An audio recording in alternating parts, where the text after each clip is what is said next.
Hi friends, welcome back to my channel. ഏറ്റവും പുതിയൊരു വീഡിയോയിലേക്ക് എല്ലാവർക്കും സ്വാഗതം. കേരള വാട്ടർ അതോറിറ്റിയിൽ ജോലി നേടാൻ അവസരമാണ് വന്നിരിക്കുന്നത്. കേരള വാട്ടർ അതോറിറ്റിയിലെ കമ്പ്യൂട്ടർ ഓപ്പറേറ്റർ അനലിസ്റ്റ് പോസ്റ്റിലേക്കാണ് ഇപ്പോൾ നിയമനം നടത്തുന്നത്. കേരള PSC നേരിട്ടാണ് ഇതിലേക്ക് റിക്രൂട്ട്മെന്റ് നടത്തുന്നത്.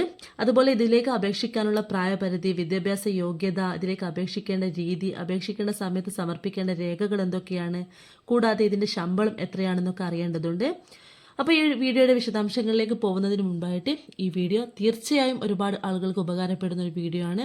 അപ്പോൾ കൂടുതൽ ആളുകളിലേക്ക് ഈ വീഡിയോ എത്തിച്ചേരാൻ വേണ്ടി ആദ്യം തന്നെ ലൈക്ക് ചെയ്തതിന് ശേഷം മാത്രം ഈ വീഡിയോ കാണുക. അതുപോലെ എൻ്റെ ചാനൽ ആദ്യമായിട്ട് കാണുന്നവരാണെങ്കിൽ ഒന്ന് സബ്സ്ക്രൈബ് ചെയ്യുക. ആ തൊട്ടടുത്ത് കാണുന്ന ബെല്ലൈക്കൺ കൂടി ഒന്ന് എനാബിൾ ചെയ്യുക. അപ്പോൾ നമുക്ക് വീഡിയോയുടെ വിശദാംശങ്ങളിലേക്ക് പോകാം. കേരള വാട്ടർ അതോറിറ്റിയിൽ കമ്പ്യൂട്ടർ ഓപ്പറേറ്റർ അനലിസ്റ്റ് പോസ്റ്റിലേക്കാണ് ഇപ്പോൾ നിയമനം നടത്തുന്നത്. കേരള PSC നേരിട്ടാണ് ഇതിലേക്ക് റിക്രൂട്ട്മെന്റ് നടത്തുന്നത്. ഇനി ഇതിലേക്ക് അപേക്ഷകൾ അയക്കാനുള്ള യോഗ്യതകൾ എന്തൊക്കെയാണെന്ന് നമുക്ക് നോക്കാം. ഡിഗ്രി, അതോടൊപ്പം PGDCA കോഴ്സ് കൂടി കഴിഞ്ഞവരായിരിക്കണം. ഇനി നമുക്കിതിലേക്ക് അപേക്ഷകൾ അയക്കേണ്ട പ്രായപരിധി എത്രയാണെന്ന് നോക്കാം. 18 വയസ്സ് മുതൽ 36 വയസ്സ് വരെയാണ് ഇതിലേക്ക് അപേക്ഷകൾ അയക്കേണ്ട പ്രായപരിധി.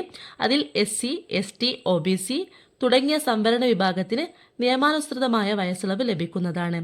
ഇതിന്റെ ശമ്പളം എത്രയാണെന്ന് നമുക്ക് നോക്കാം. 38,300 രൂപ മുതൽ 93,400 രൂപ വരെയാണ് ഇതിന്റെ ശമ്പളം.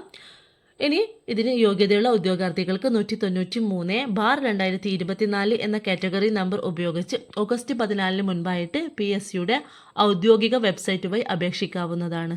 ഇനി ഇതിനെക്കുറിച്ച് കൂടുതൽ വിവരങ്ങൾ അറിയാൻ ആഗ്രഹിക്കുന്നവർക്ക് നോട്ടിഫിക്കേഷൻ ലിങ്കും വെബ്സൈറ്റ് ലിങ്കും അപേക്ഷാ ലിങ്കും ഞാൻ വീഡിയോയുടെ ഡിസ്ക്രിപ്ഷൻ ബോക്സിൽ കൊടുക്കുന്നതാണ്. അപേക്ഷകൾ അയക്കാൻ ആഗ്രഹിക്കുന്നവർക്ക് ലിങ്കിൽ കയറി ചെക്ക് ചെയ്യാവുന്നതാണ്. അപ്പോൾ ഈ ഒരു ജോലിയിലേക്ക് അപേക്ഷകൾ അയക്കാൻ യോഗ്യതയുള്ള എല്ലാ ആളുകളും ഇതിലേക്ക് അപേക്ഷകൾ ഓഗസ്റ്റ് 14 മുൻപായിട്ട് അയക്കുക. അപ്പോൾ തീർച്ചയായിട്ടും ഈ ഒരു വീഡിയോ എല്ലാവർക്കും ഉപകാരപ്പെട്ടിട്ടുണ്ടാവുമെന്ന് വിശ്വസിക്കുന്നു. അതുപോലെ ഈ ഒരു വീഡിയോ കൂടുതൽ ആളുകൾക്ക് ഉപകാരപ്പെടുന്ന ഒരു വീഡിയോ ആണ്. അപ്പോൾ കൂടുതൽ ആളുകളിലേക്ക് എത്തിച്ചേരാൻ വേണ്ടി മാക്സിമം ഇതൊന്ന് ഷെയർ ചെയ്യുക. അപ്പോൾ കൂടാതെ വീഡിയോ നിങ്ങൾക്ക് ഇഷ്ടപ്പെട്ടിട്ടുണ്ടെങ്കിൽ തീർച്ചയായും ഒന്ന് ലൈക്ക് ചെയ്യുക, ചാനൽ ഒന്ന് സബ്സ്ക്രൈബ് ചെയ്യുക, ആ ബെല്ലൈക്കൺ കൂടി ഒന്ന് എനാബിൾ ചെയ്യുക. അപ്പോൾ അടുത്തൊരു പുതിയ ഇൻഫോർമേറ്റീവ് ആയിട്ടുള്ള വീഡിയോയുമായിട്ട് വരുന്നതുവരെ എല്ലാവർക്കും ബൈ.